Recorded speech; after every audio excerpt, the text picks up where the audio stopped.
अस्सलामुअलैकुम दोस्तों, तुसी वेख रहे हो मेरा पंजाब टीवी तो मैं तुहाडा मेज़बान मुहम्मद लतीफ़ खल। दोस्तों सब तो पहले तुसी अपने चैनल नूं करो सबसक्राइब ते नाल ही घंटी दे निशान नूं करो ओके, ताकि साडी हर लेटेस्ट नई आने वाली वीडियो का नोटिफिकेशन सब तो पहले तुहाडे तक पहुँचे, ताकि तुसी वो वीडियो वेखो सब तो पहले।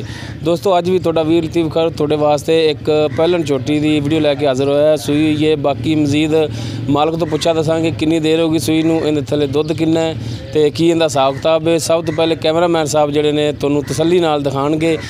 मझ कैमरा नज़दीक करते मगर है इस दे कट्टा है। पहले कैमरामैन साहब कट्टा दिखा दो, इस दे मगर कट्टा है तो अंदाज़ा ही ला सकने कि कितनी देर हो रही है सूई नूं, लेकिन फिर भी आप मालक तो कन्फर्म करांगे। मेरे वेखण जी कोई 5 महीने हो गए होने सूई नूं, इन्नी को देर का कट्टा है। मझ देखो जी, बिल्लियां अखां ने इहदियां, बल्ला मत्था, सिंह इहदे जिहड़े ने थोड़े पिछों करके ते मुड़े ने। कैमरामैन साहब थोड़े सिंह जिहड़े नज़दीक करके दिखाया जी, इस साइड तो दिखाओ, यह देख लो जी। बाकी माशाअल्लाह छोटी का कद बिल्कुल पूरा है। इंदा हवाना तको तो थण मुठ पारने, लेकिन जिहड़ा अगला बहनी वाला थण है जिधर बह के ते बंदा मझ नूं चोंदा है, वो थण इंदा जमांदरू तिल है। तुसी इस तक सकते हो, देखो यह जमांदरू तिल है, इहदे च कोई ठगी फरेब वाली गल नहीं हैगी। बाकी जिहड़े 3 थण ने माशाअल्लाह बिल्कुल ठीक ठाक ने। चौथा जिहड़ा थण है उहदे च दुध नहीं आंदा, जमांदरू छोटा है। तो बाकी आप गल्लां बातां करने मालक दे नाल ते पुछने इहदा हिसाब किताब की है। आओ जी, अस्सलाम वालेकुम जी। बंद करें जी मिनट। अच्छा सर जी, ये दसो कि किनवा सूआ है? पहलण है। गारंटी है पहलण है? पक्की गल। कितनी देर होगी सूई नूं? इहनूं 5 महीना हो गया या रहिंदे ने? अच्छा, यानी कि पौने के 5 महीने, चलो 5 महीने गिन लैने कि पूरे 5 महीने हो गए होने ने। अच्छा, हज़र टाइम इहदे थले दुध कितना है? 8 किलो। 8 किलो 2 टाइम का? 2 टाइम चोत लै जाओ, 4 सुबह 4 शाम, 3 थणा चो। कट्टे नूं किन्ना कुछ छड्डदे जी? कट्टा किहड़ा पहला पसमा विच हो गया।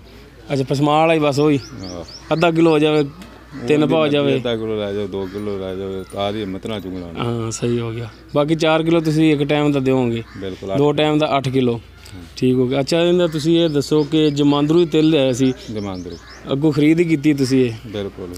अच्छा, तो इहदा ना हुण नहायत मुनासिब जिहा रेट दसो कि इहदा की लओगे तुसीं? 1,40,000। 1,40,000 समेत कट्टे? समेत कट्टे, ठीक हो गया। क्योंकि बाज़ कात बंदे इदा करते ना कि जो जानवर दिखाते हैं फिर बेचन तो आने जी, कट्टा तो असीं मगरों रख लेना या कट्टी असीं रख लेनी है, मझ ही इन्ने च देनी है। लेकिन रेट तुहाडा जिहड़ा ना 1,40,000, इहदे च प्यार मुहब्बत करो, रेट थोड़ा जिहा ज़्यादा है। थोड़ी बहुती हो जाए ज़्यादा, थोड़ी बहुती चलो चलो तो कोई तो करोगे ना साडे नाल। लो दोस्तों 1 लाख ते।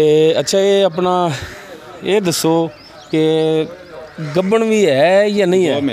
2 महीने की शर्तिया चेक करा लिया, पक्की गल है? डॉक्टर चेक कर सकता आके।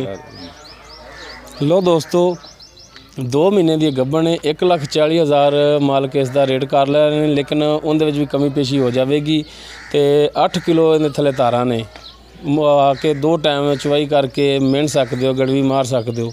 दोस्तों तुहानूं साडी अज की वीडियो पसंद आई है, साडी वीडियो लाइक करो, शेयर करो तो अपने बेहतरीन कमेंट्स का इजहार करो। दोस्तों साडा नंबर डिस्क्रिप्शन में लग्या हुंदा 0321 57 29 251। दोस्तों लतीफ़ खल नूं देवो इजाज़त, मिलने नैक्सट वीडियो ते। अल्लाह हाफिज़।